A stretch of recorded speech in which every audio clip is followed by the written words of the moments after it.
ಲಕ್ಷಾಂತರ ಸಂಖ್ಯೆ.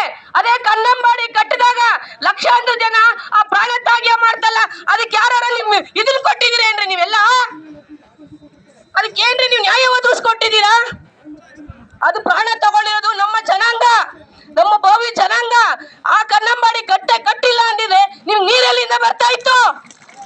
ಎಲ್ಲಿಂದ ಬರ್ತಾ ಇತ್ತು ನಿಮ್ ನೀರು? ಕುಡಿಯಕ್ಕೆ ಎಲ್ಲಿಂದ ಬರ್ತಾ ಇತ್ತು? ಇವತ್ತು ನಾವು ನೀರು ಕುಡ್ರೆ ತಾನೇ ನಾವು ಬದುಕಕ್ಕಾಗೋದು. ನೀರೆಲ್ಲಾಂದ್ರೆ ಹೆಂಗ್ರಿ ಬದುಕಕ್ಕಾಗತ್ತೆ?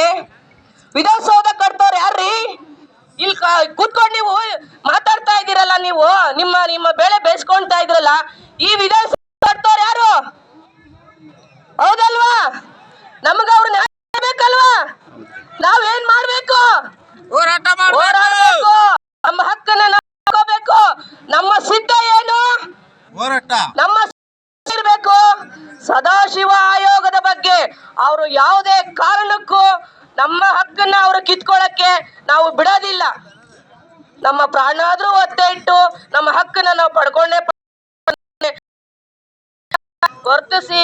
ಆಮೇಲೆ ಇಲ್ಲಿ ವ್ಯವಸ್ಥೆ ಮಾಡಿದ್ದಾರೆ, ಊಟ ಮಾಡ್ಕೊಂಡ್ಬಂದು ನಮ್ಗೆ ಮನವಿ ತಗೊಳ್ಳೋ ತನಕನು ನಾವ್ ಇಲ್ಲೇ ಕೂತ್ಕೋಬೇಕು.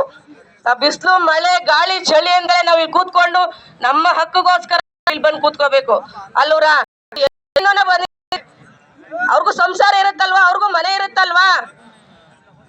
ಅದಕ್ಕೋಸ್ಕರ ನೀವೆಲ್ಲರೂ ಶಾಂತ ರೀತಿಯಿಂದ ವರ್ತಿಸಿ. ಆಮೇಲೆ ನಮ್ಮ ಮುಖಂಡರುಗಳು ತುಂಬಾ ಬೇಜಾರು ಮಾಡ್ಕೊಳ್ತಾ ಇದ್ದಾರೆ.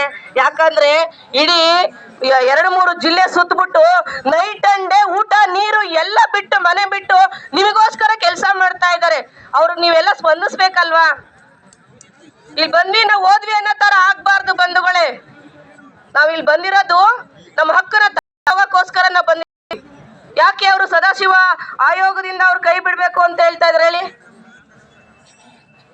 ನಮ್ಗೇನಾದ್ರು ಐಷಾರಾಮಿ ಜೀವನ ಕೊಟ್ಟಿದಾರ? ಐಷಾರಾಮಿ ಮನೆ ಕೋಟಿಗಟ್ಲೆ ಕೊಟ್ಟಿದಾರ?